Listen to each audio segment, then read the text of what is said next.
Au matin du 3 septembre 1965, les radars indiens détectèrent une formation menaçante approchant la frontière.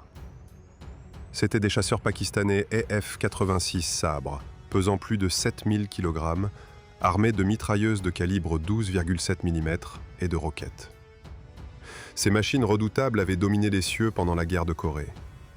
Plusieurs AF-104 Starfighter les rejoignirent, des intercepteurs supersoniques capables de dépasser 2000 km/h. La supériorité semblait écrasante. Depuis la base aérienne la plus proche, plusieurs chasseurs minuscules décollèrent en réponse. Ces petits avions mesuraient à peine 9 mètres de long et pesaient moins de 3000 kg. Leur apparence fragile les faisait ressembler à des jouets comparés aux imposants sabres.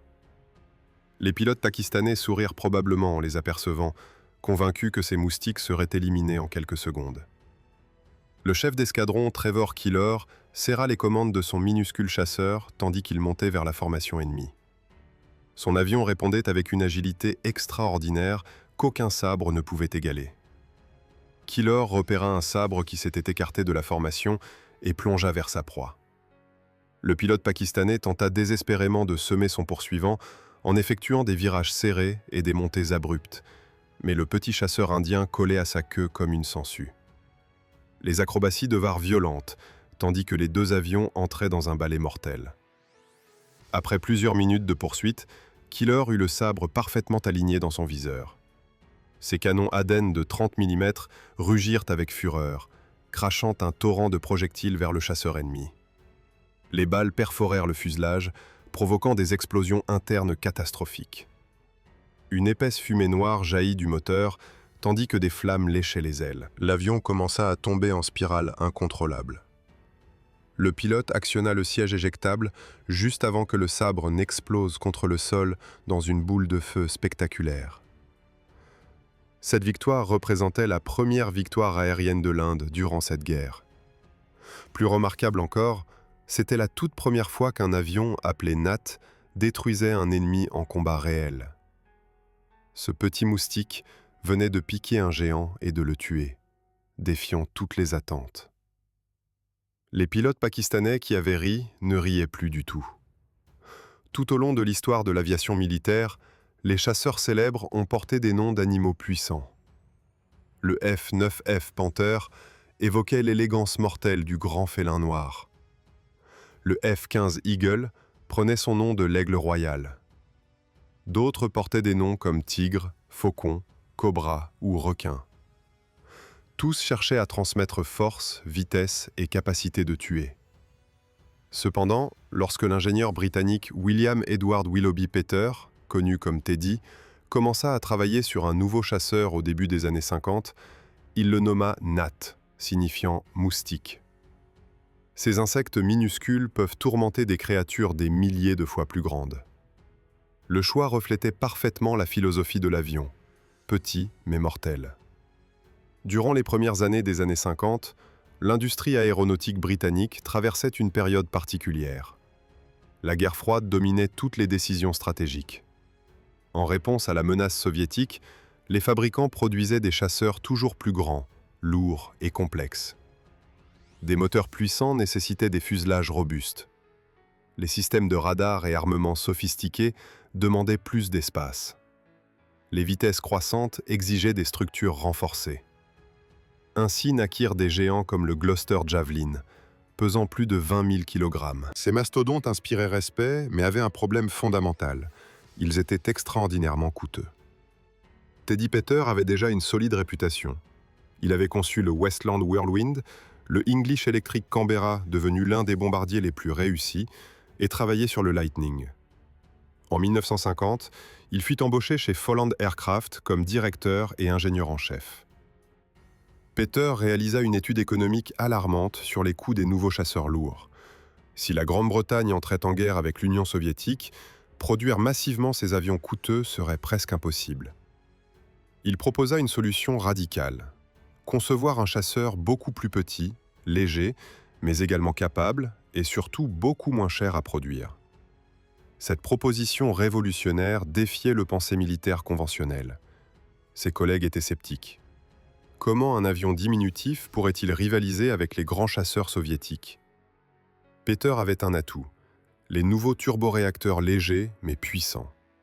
Ces moteurs compacts pouvaient propulser un avion petit à des vitesses respectables. Le problème immédiat n'était pas technique, mais financier.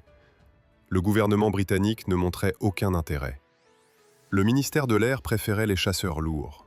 Folland devrait financer le développement avec ses propres ressources limitées.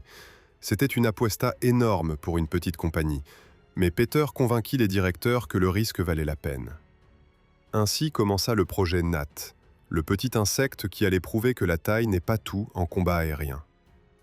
Avant de construire le chasseur définitif, Peter devait prouver que son concept révolutionnaire fonctionnait réellement.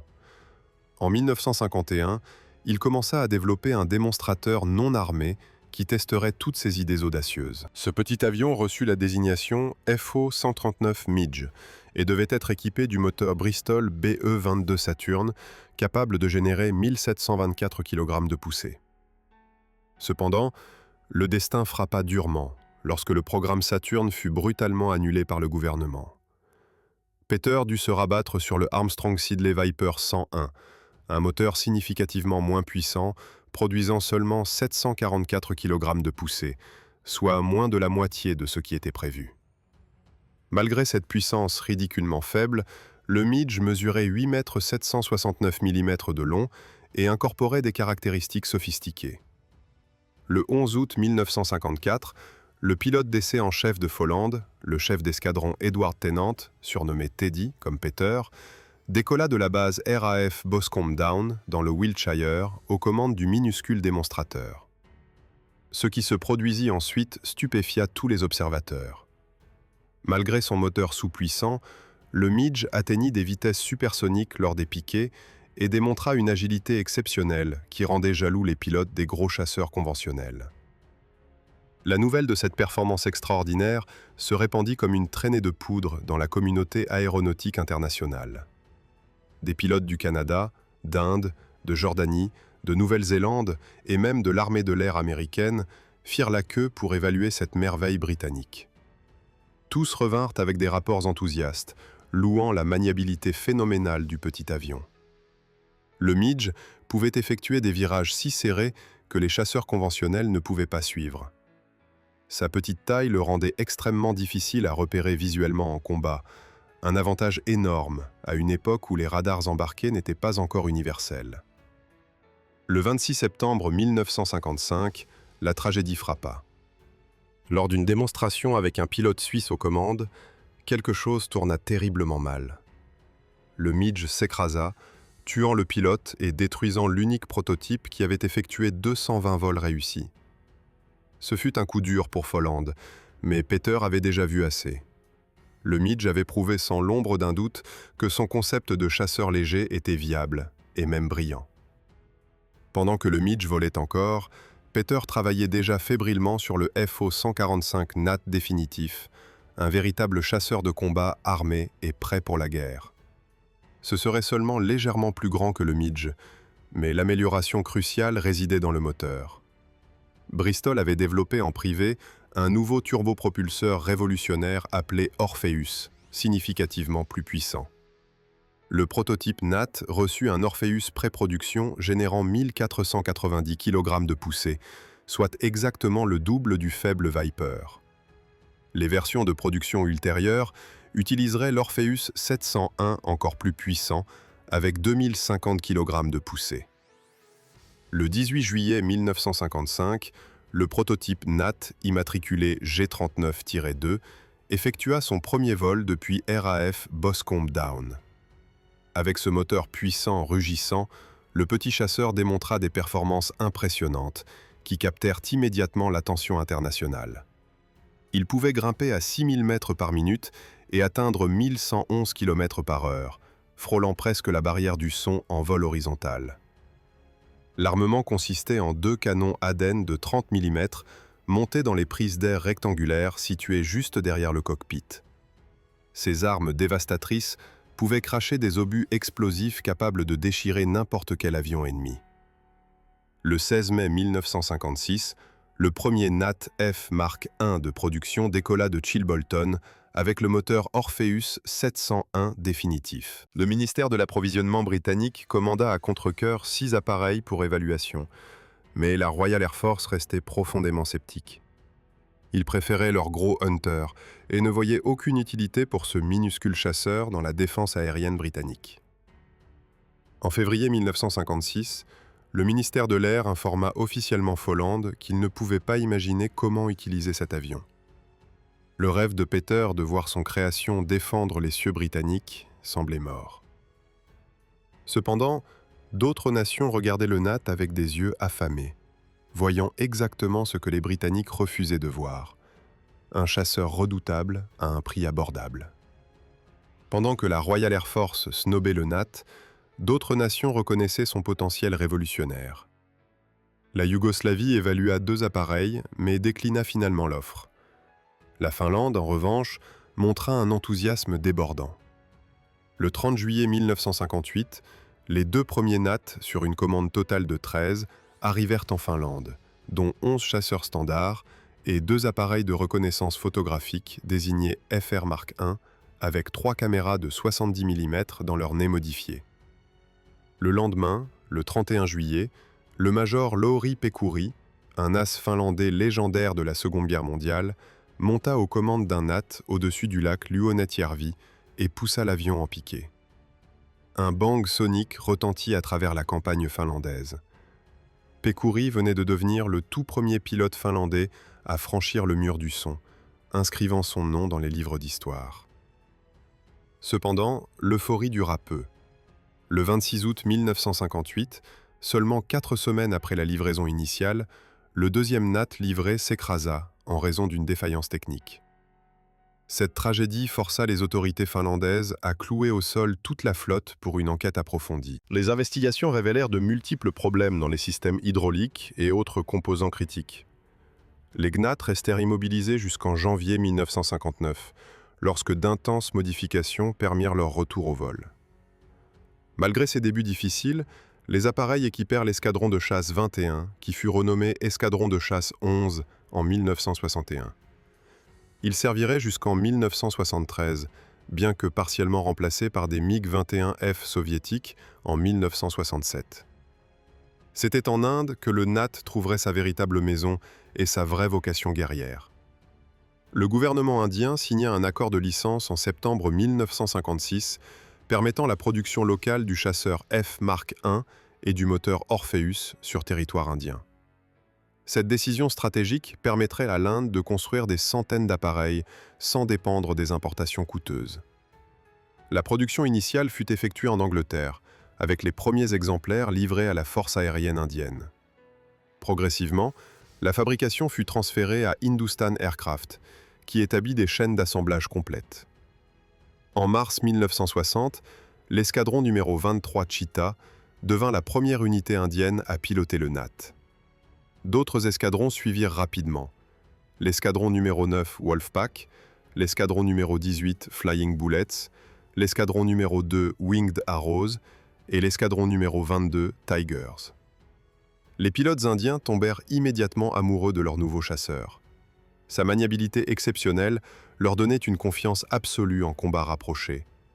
Son petit profil le rendait difficile à repérer visuellement, un avantage crucial dans les combats tournoyants à basse altitude. Les canons Aden de 30 mm fournissaient une puissance de feu dévastatrice, capable d'abattre n'importe quel adversaire avec une courte rafale bien placée. Pour 1965, l'Inde disposait de 5 escadrons complets de NAT, parfaitement entraînés et prêts au combat. Cette préparation s'avérerait providentielle, car la guerre approchait à grands pas. En août 1965, les tensions croissantes entre l'Inde et le Pakistan concernant les territoires disputés du Cachemire explosèrent en conflit armé ouvert. Le Pakistan lança l'opération Grand Slam, une offensive terrestre massive visant à capturer la ville stratégique d'Aknour et couper les routes d'approvisionnement indiennes vers le Cachemire. La force aérienne pakistanaise entra immédiatement en action pour soutenir l'avancée terrestre, déployant ses redoutables Canadair F-86 Sabre en nombre impressionnant. Ces chasseurs américains jouissaient d'une réputation mondiale terrifiante ayant établi leur légende pendant la guerre de Corée, où ils avaient dominé les MiG soviétiques avec un ratio de victoires écrasant. L'Inde commença le conflit en déployant ses vieux De Havilland Vampire à réaction unique et ses Dassault Mystère français, tous deux nettement inférieurs aux sabres modernes. Les pilotes pakistanais dominaient les cieux avec une confiance arrogante, abattant les appareils indiens avec une facilité déconcertante. Les pertes indiennes montaient rapidement, tandis que le moral chutait dangereusement.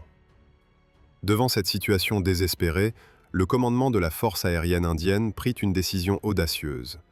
Envoyer les escadrons de NAT affronter directement les invincibles sabres. C'était un pari énorme. Personne ne savait si ces petits moustiques pouvaient vraiment rivaliser avec les géants américains en combat réel. La réponse arriverait le 3 septembre 1965. Une date qui changerait à jamais la perception du NAT dans le monde entier. À 7h30 le matin du 3 septembre 1965, les radars indiens détectèrent une patrouille aérienne pakistanaise au-dessus du secteur de Chamb. L'escadron numéro 23, basé à Pathankot, brouilla immédiatement 2 sections de 4 NAT chacune. La première section était commandée par le chef d'escadron Johnny Green, la seconde par le chef d'escadron Trevor Keillor, âgé de 32 ans. Les 8 minuscules chasseurs décollèrent en formation tactique et se dirigèrent vers la zone de combat à très basse altitude, volant à peine 30 mètres au-dessus du sol pour éviter la détection radar. Alors que la formation traversait le pont d'Aknor, le contrôleur radar signala une activité ennemie intense juste devant eux. Sur réception de cette information cruciale, les NAT tirèrent brutalement sur leurs manches et grimpèrent verticalement comme des fusées. En moins de 90 secondes, ils passèrent de 30 mètres à 9000 mètres d'altitude, une performance de montée stupéfiante qu'aucun sabre ne pouvait égaler. Les pilotes indiens scannèrent frénétiquement le ciel et repérèrent rapidement 4 sabres pakistanais patrouillant avec arrogance. Ces chasseurs lourds pesaient plus du double des NAT et transportaient des missiles air-air Sidewinder sophistiqués en plus de leurs canons, leur donnant théoriquement un avantage écrasant. Mais les Pakistanais n'avaient jamais affronté de NAT auparavant et ne connaissaient rien de leur capacité dévastatrice en combat tournoyant. Keillor repéra un sabre piloté par le lieutenant de vol Yusuf Ali Khan, qui s'était légèrement éloigné de sa formation. Sans hésitation, il plongea vers sa proie, tandis que le pilote pakistanais tentait désespérément d'échapper à son poursuivant inattendu. Les 2 avions entrèrent dans une série de virages violents et de montées abruptes, chacun tentant de gagner l'avantage positionnel. Le sabre utilisait toute sa puissance pour distancer le petit moustique, mais le NAT collait obstinément à sa queue comme une tique tenace. Après une poursuite acharnée, Keillor eut finalement Khan parfaitement aligné dans son viseur. Ses canons Aden rugirent avec fureur, crachant des obus explosifs de 30 mm vers le chasseur pakistanais. Les projectiles déchirèrent le fuselage métallique, provoquant des dégâts catastrophiques. Khan lutta pour contrôler son appareil endommagé et réussit miraculeusement à le ramener au Pakistan, mais l'avion fut déclaré irréparable. Cette première rencontre fut suivie d'un engagement encore plus dramatique le lendemain, 4 septembre. Le lieutenant de vol Pattania intercepta des sabres attaquant des positions terrestres indiennes. Volant seul, il roula violemment et présenta une passe inversée frontale au sabre de tête, une manœuvre audacieuse qui désorienta complètement le pilote pakistanais. Pattania inversa brutalement à gauche et se referma sur l'ailier du sabre, l'officier de vol N.M. Butt, qui traînait derrière son leader. Poussant son moteur à pleine puissance, Pattania donna des coups de palonnier pour pointer rapidement son NAT devant le sabre pour un tir en déflexion. À mi-chemin de sa manœuvre audacieuse, il aperçut des traceurs volant près de son cockpit. Un regard rapide à droite révéla le profil élancé d'un F-104 Starfighter fondant sur lui à vitesse supersonique depuis une altitude supérieure. Le pilote du Starfighter, le lieutenant de vol Abbas Mirza, arrivait comme le joker du paquet. Son appel radio paniqué aux autres sabres fut cassant. Les NAT indiens se plaçaient derrière eux et tous devaient se désengager immédiatement. La deuxième section de sabres obéit et plongea vers le Pakistan en accélérant violemment. Abbas avait sauvé les sabres de leur destruction certaine, mais en franchissant Mach 1 pour rattraper les GNA, il ne put obtenir une solution de tir sur aucun d'eux. Pendant ce temps, Patania ignora complètement le Starfighter menaçant et maintint sa concentration laser sur Butt. Ses canons Aden rugirent et les obus explosèrent à travers le sabre de Butt, le détruisant complètement. Butt s'éjecta et fut capturé après avoir atterri en territoire indien. C'était la première victoire Gnat absolument confirmée contre un sabre, marquant l'histoire de l'aviation militaire. En moins de 2 minutes, les Gnat avaient affronté le meilleur que le Pakistan pouvait déployer et avaient émergé victorieux. Ils avaient abattu un sabre et failli en piéger 2 autres. Le Starfighter lui-même avait été extrêmement vulnérable et n'avait évité d'être abattu que grâce à une sortie dramatique à haute vitesse. Les renseignements pakistanais révisèrent tardivement le statut du Gnat en le classant comme très dangereux. Après les combats de Chamb, les pilotes pakistanais évitèrent largement le Nimble Gnat dans la mesure du possible. Green, Killor, Patania et Sandhu reçurent chacun la prestigieuse médaille Veer Chakra pour leur audace extraordinaire. Leur victoire avait détruit le mythe d'invincibilité du sabre et établi le Gnat comme un adversaire formidable que même les géants devaient craindre. La guerre éclata à nouveau en 1971 lorsque le Bangladesh déclara son indépendance du Pakistan. L'Inde intervint rapidement aux côtés des Bangladais et la force aérienne pakistanaise déploya ses sabres pour soutenir les troupes terrestres attaquant près de Garibpur. Le 22 novembre à 14h48, les radars indiens détectèrent 4 sabres franchissant la frontière près de Boira. 4 Gnats de l'escadron numéro 22 Swift décollèrent immédiatement de Dum Dum et atteignirent la zone en seulement 8 minutes. Les sabres effectuaient déjà leur plongée d'attaque lorsque les Gnats fondirent sur eux depuis une altitude supérieure. Les 4 chasseurs indiens se séparèrent en 2 sections pour piéger les Pakistanais dans une tenaille mortelle. La première section, menée par le lieutenant de vol Roy Massey, avec l'officier de vol Soares, plongea sur les 2 premiers sabres. La seconde section, du lieutenant de vol Ganapati et de l'officier de vol Lazarus, attaqua les 2 autres qui venaient de sortir de leur plongée et se retrouvèrent maladroitement positionnés juste devant les canons indiens. Ganapati et Lazarus ouvrirent le feu simultanément avec leurs canons Aden, déchirant les 2 sabres avec des rafales dévastatrices. Les 2 pilotes pakistanais s'éjectèrent et furent capturés après avoir atterri en territoire indien. Pendant ce temps, Massey grimpa au-dessus de ses ailiers et s'engagea contre un 3e sabre. Le pilote pakistanais évita sa première rafale par une manœuvre désespérée, mais Massey se repositionna calmement et tira à nouveau depuis 600 mètres, frappant l'aile gauche du sabre et forçant l'avion gravement endommagé à battre en retraite vers le Pakistan. Bien que le pilote réussît à poser son appareil, les rapports pakistanais confirmèrent que l'avion était détruit au-delà de toute réparation. En moins de 3 minutes, les Gnats avaient abattu 3 sabres sur 4 sans subir aucune perte. Des milliers de personnes au sol assistèrent à cette bataille épique et les 4 pilotes indiens furent accueillis en héros. 3 semaines plus tard se produisit l'acte de bravoure le plus extraordinaire de toute l'histoire du Gnat. Le 14 décembre 1971, au petit matin, 6 sabres pakistanais attaquèrent l'aérodrome de Srinagar avec des bombes et des roquettes. L'officier de vol Nirmal Jit Singh Sekon était de service d'alerte opérationnelle à ce moment précis. Malgré le danger mortel de décoller pendant une attaque aérienne avec des explosions déchirant la piste, Sekon monta dans son yacht et décolla directement dans l'enfer. Seul contre 6 adversaires, il engagea immédiatement une paire de sabres avec une audace extraordinaire. Ignorant complètement les probabilités impossibles, Sekon plaça le premier sabre dans son viseur et laissa rugir ses canons Aden, marquant un impact direct qui força l'avion à battre en retraite avec des dégâts critiques. Maintenant, son sang-froid, même quand les 5 sabres restants convergèrent vers lui, il ouvrit le feu contre un second et observa une épaisse fumée noire jaillir de son fuselage, le forçant également à se désengager. Secondes plus tard, Sekon fut touché par les balles d'un des sabres restants. Il tenta de retourner à la base, mais les dégâts étaient trop graves et son yacht commença à chuter. Son système d'éjection échoua tragiquement et Sekon tomba avec son appareil. Ses restes ne furent jamais retrouvés. Pour sa bravoure exceptionnelle face à des chances impossibles, il fut décoré à titre posthume du Paramveer Chakra, la plus haute distinction militaire indienne. Jusqu'à aujourd'hui, il demeure le seul membre de la force aérienne indienne à recevoir cet honneur suprême.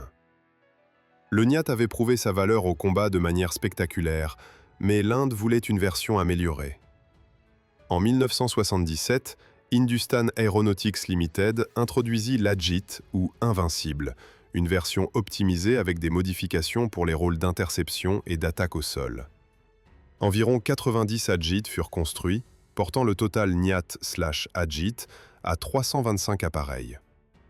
Les Nyat originaux furent progressivement retirés, tandis que l'Ajit servit jusqu'en 1991. Le Petit Moustique avait accompli 32 années de service de première ligne, prouvant définitivement que la taille ne détermine jamais la victoire quand on possède l'agilité, l'audace et le bon piqûre. Si cette histoire du minuscule chasseur qui terrifiait les géants vous a captivé, n'oubliez pas de donner un like à cette vidéo, laissez un commentaire nous racontant quel moment vous a le plus impressionné et abonnez-vous à la chaîne pour découvrir davantage d'histoires fascinantes de l'aviation militaire. Votre soutien nous permet de continuer à partager ces récits extraordinaires.